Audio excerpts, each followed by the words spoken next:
In the name of Allah, the most gracious, the most merciful, and peace be upon you. It's August 3rd and Sunday afternoon in Pakistan.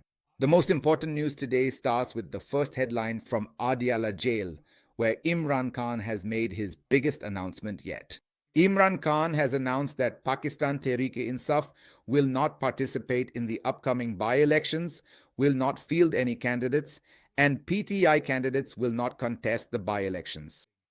This is a major decision, a bold decision, and absolutely the right one. You already know that Pakistan Tehreek-e-Insaf was first defeated through Form 47.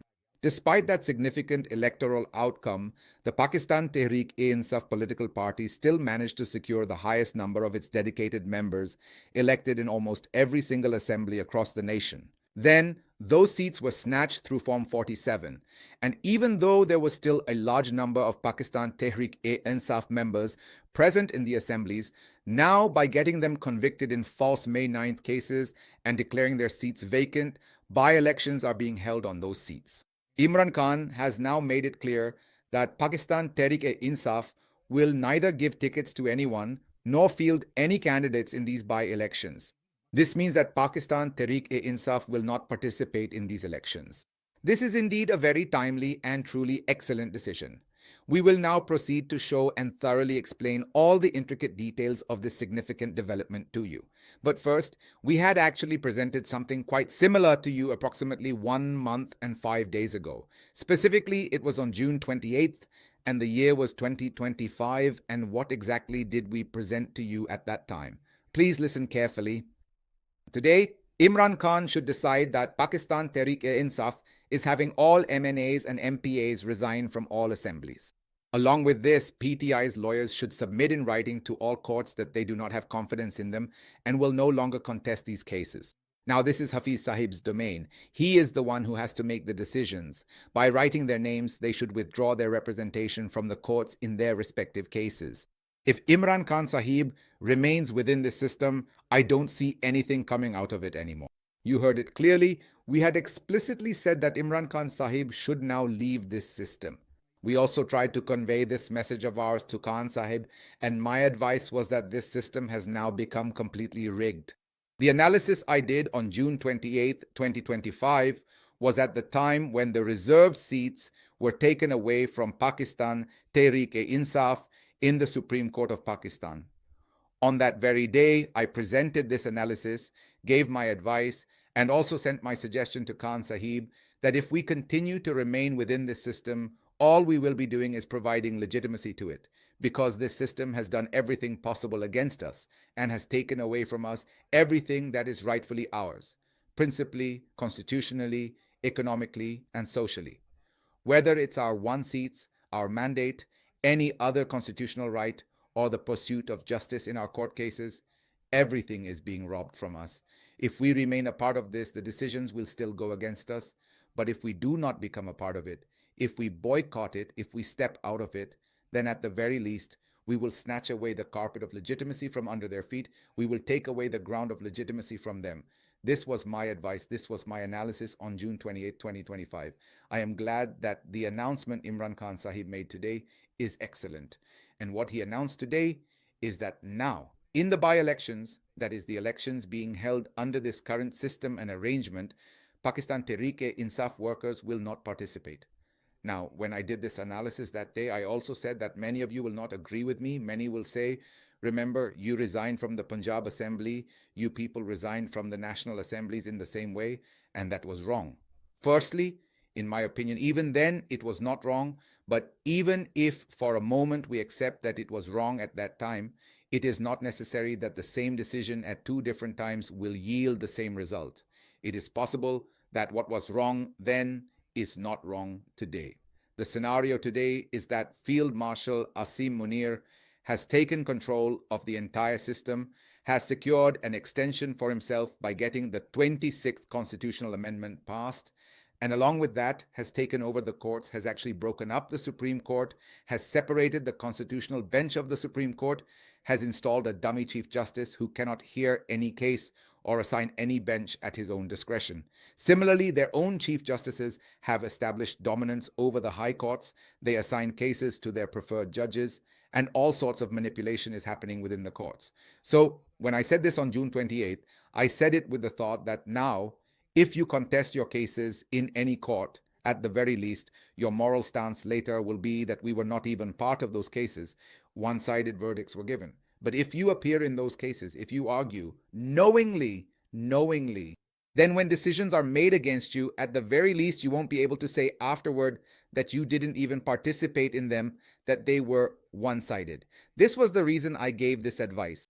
Now, let's come back for a moment. Many of you say that those decisions were wrong at the time, that the assemblies shouldn't have been dissolved then, that resignations from the assemblies shouldn't have been given at that time.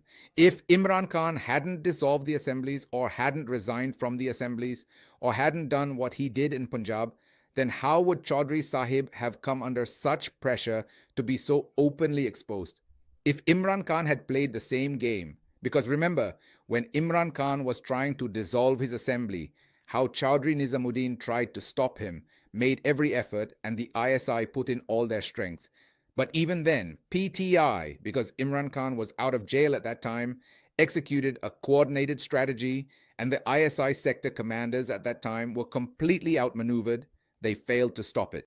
Now, if Imran Khan hadn't made that crucial decision at that particular time, then all of the current circumstances and unfolding events would have been achieved by the Field Marshal in precisely the same manner, but without being publicly exposed or brought to light. Imran Khan's decisive actions and strategic decisions put them under so much immense pressure, under such intense scrutiny, and placed them in such an incredibly tight spot that they either had to meticulously follow the Constitution and the established law or openly and flagrantly violate the Constitution. Imran Khan left them with absolutely no other viable choice. They ultimately violated the Constitution, exposed themselves completely, and many of you who previously didn't know where the real wheels within wheels were truly operating, you now fully understood that it's actually our generals who are playing their own intricate game behind all these various politicians. So, in my considered opinion, that was a truly great decision back then. And even today, Imran Khan's decision not to contest the by-elections in the assemblies is an exceptionally excellent one. He is systematically stripping this entire system of its inherent legitimacy, because any election held without Imran Khan or without the Pakistan Tehreek-e-Insaf will not genuinely interest anyone. No one will consider it truly legitimate, and no one will be able to truthfully say that we defeated a PTI member by so many votes, because no matter how many votes you manage to get, in the end, they will defeat you with Form 47. Now, let's move to the next important news. Imran Khan has made a very correct and incredibly timely decision, and I am very happy and pleased with this particular decision. And I think in the coming days, it will undoubtedly yield good results, not bad ones. Now, what we urgently need to decide is what to do in the courts. Our respected and esteemed lawyers should thoroughly think about this and make a definitive decision, because in my personal opinion, if we keep appearing in courts, they will keep giving one-sided decisions as they please. It's far better that we go and tell them, make whatever decisions you truly want. We don't trust you. We know you've been bought, so give us whatever punishments you desire. At least, internationally, the whole wide world won't be able to say that. Look, we gave them a free and fair trial. We provided a competent lawyer. Their lawyer cross-examined, just like the cases in Lahore in November, in which Burhan Moazzam, who is a top-tier criminal lawyer, was my own lawyer in the trial where I was charged with treason and rebellion. Burhan Moazzam diligently assisted me. He was my dedicated lawyer, and I personally saw his exceptional legal prowess in that specific case. There's no doubt he's a truly top lawyer. He completely outmaneuvered the prosecution in the May 9 cases, but what was the ultimate benefit? The judges didn't make any of his arguments part of the official record, none of his cross-examinations, none of his logical reasoning, none of his compelling arguments, none of his relevant references, none of his crucial case law. Absolutely nothing was made part of the final decision. When you carefully read the verdict, it seems as if Burhan Moazzam wasn't even present, as if there was no defense counsel whatsoever, as if no arguments were ever made. So, if none of your arguments are going to be included and they're going to make the decision as they wish, then what's the actual point of going to court? There should be a clear decision on this as well. I can give my opinion. Let's see what decision is ultimately made. The next news is very interesting and quite significant. I won't say it's final yet, but very important and reliable sources are reporting this, and there's a strong chance it might turn out to be true. It has come to light that there is an active attempt to amend the Constitution in such a way that there will no longer be a need to hold by elections. You'll be absolutely shocked. Chaudhry Sahib is actively trying to amend the Constitution so that there will be no need for by elections. If someone is disqualified, the person who was number two in the previous election will automatically be declared the winner. The interesting thing is the ingenious way Chaudhry Sahib has come up with this. Now, you might ask why this is being done. It's being done so that in Khyber Pakhtunkhwa, there won't be such blatant and obvious rigging, and by elections won't be held if someone is disqualified. On that same seat, the person who came in second in February 2024 will automatically be declared the winner. Isn't that an amazing move by the Field Marshal? They will break every law, violate every part of the Constitution, break every rule, and in every possible way, they are trying to solidify their own extension. The next piece of news is truly astonishing. Suhail Waraich has now made this claim on television. The claim he has made, let me clarify, I am just relaying his claim. Whether it is true or not, I have absolutely no knowledge. But the claim he made is both very dangerous and derogatory. In my opinion, he should not have said such a thing about Ali Amin Gandapur at all. It was a very inappropriate thing to say. We condemn this, but we are presenting the claim he made before you. He said that Imran Khan was offered to go to Banigala and was told to accept the system and quietly stay put. Gandapur Sahib was the one who brought this offer. Imran Khan Sahib had even taken off his shoe. This is a very inappropriate word, but it was Sohail Waraich Sahib who used it. If you don't believe it, just listen. I am 100% sure that he was offered to go to Banigala, accept the system, and quietly stay put. Gandapur Sahib had taken the message, and in response, he had actually taken off his shoe. Yes, Gandapur, he took off his shoe. Yes, you heard it. Now, this phrase about taking off the shoe, in my opinion, is not appropriate, so let's just leave it out. Apart from that, if you think about it, I do believe that, yes, this is certain, that if, because Suhail Waraich Sahib, this is his claim or his report, this is his reasoning, claim was the wrong word to use here. So what he is saying is that Ali Amin Gandapur Sahib took this offer. So if we assume for a moment that his report is correct and he really did take this offer, then surely Imran Khan Sahib must have refused it. This thing about taking off the shoe, he said something a bit inappropriate, a bit unbecoming. In my opinion, he shouldn't have used those words. After all, he is still the chief minister of a province. This is not right. The next news is about another journalist, and that's Javed Chaudhry. He has said that he fears the army might withdraw security from Ali Amin Gandapur. If the army takes back the security, then Ali Amin won't be able to move freely in the province. These days, Javed Chaudhry has been making some rather odd statements. I don't know why he does that. You know, he has made many such remarks before, and people have criticized him for them. This is exactly the kind of news that shows he probably doesn't even know how it works. The chief minister of a province does not have any security detail from any armed forces department at all. Now, I don't know if Ali Amin Gandapur has been given a special squad these days. I'm not aware of that. But normally, the chief minister of Punjab. Similarly, the chief minister of KPK has a police unit with him, which is specially trained, and sometimes their training is even conducted by armed forces institutions, but none of them have army security with them. The police, after all, are under the chief minister. So then, what is this that Javed Chaudhry Sahib has said? I think maybe there wasn't any other news, so he just said this. It doesn't make any sense from any angle. As long as someone is the chief minister, obviously the police squad from his province will stay with him. So this is just another foolish statement he has made. Let's move on to the next news. Imran Khan has always been my role model. It is because of Imran Khan that today I am Shahid Afridi, or as Shahid Khan Afridi himself has stated, better late than never.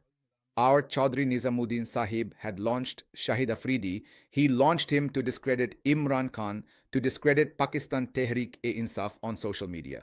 But the way Shahid Khan Afridi has been dealt with by the Pakistani nation, especially by the volunteers on social media over the past few days, shows that better late than never. Shahid Khan Afridi has made a positive statement and it should be welcomed. We should hope that in the future he will not make any more misguided or cheap remarks. There's a lot of news today, so I'm moving ahead quickly. Let's move on to the next news item.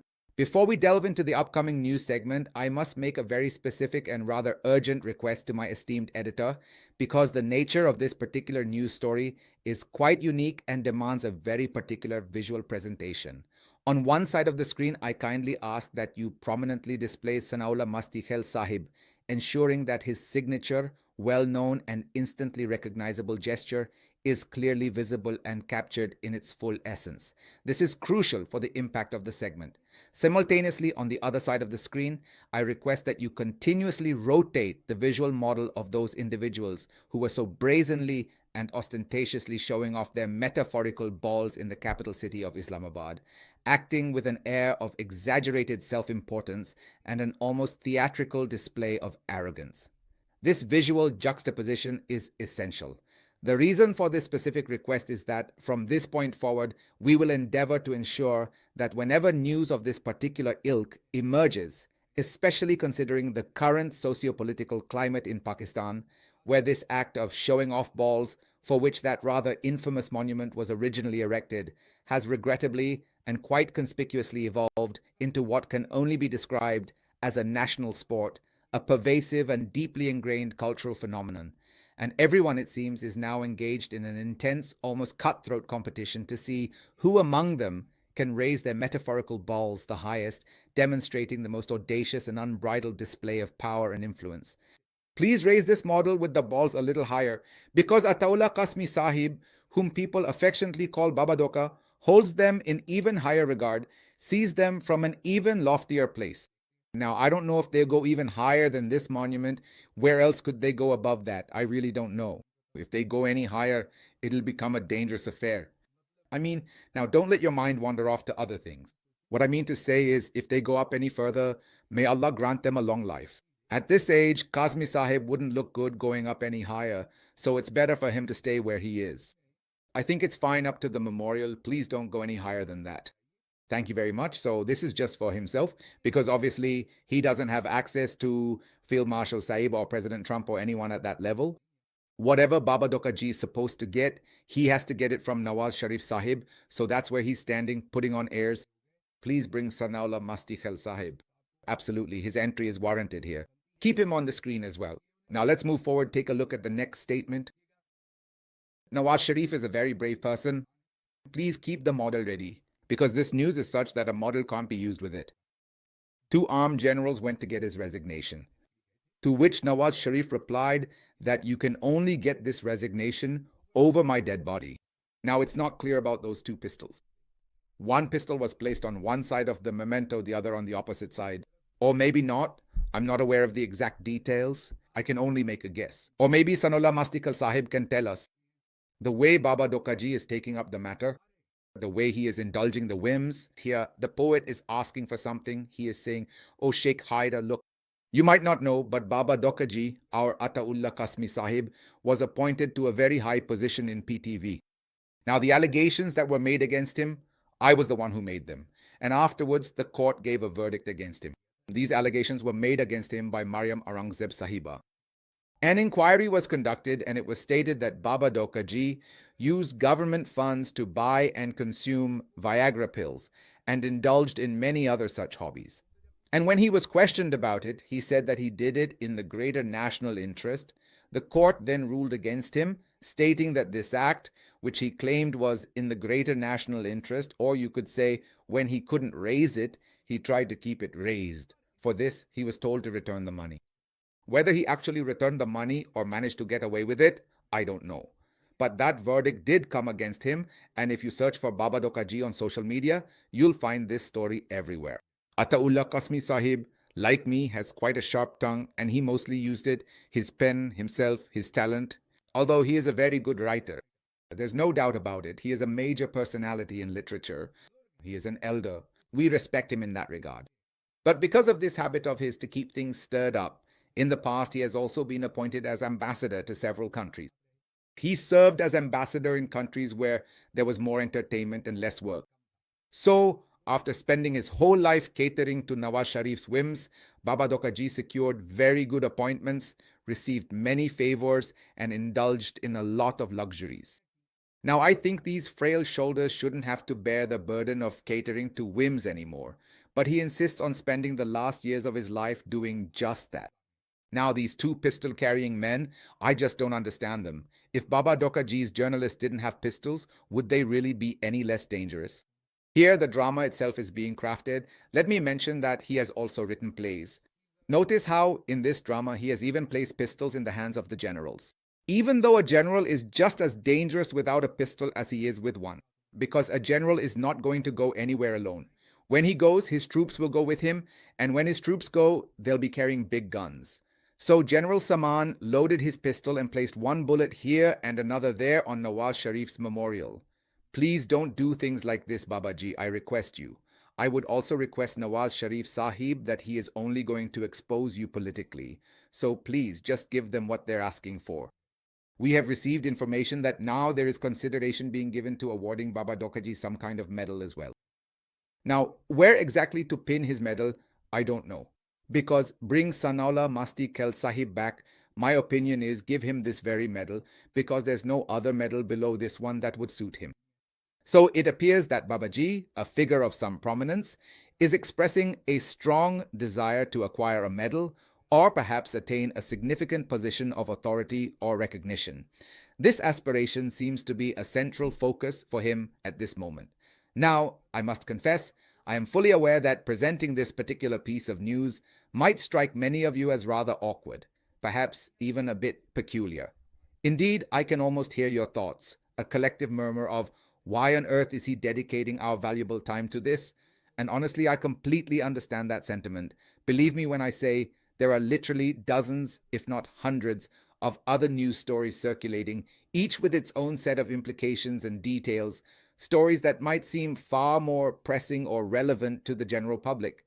However, despite the abundance of other narratives, this specific one, for reasons I can't quite articulate, just profoundly struck me.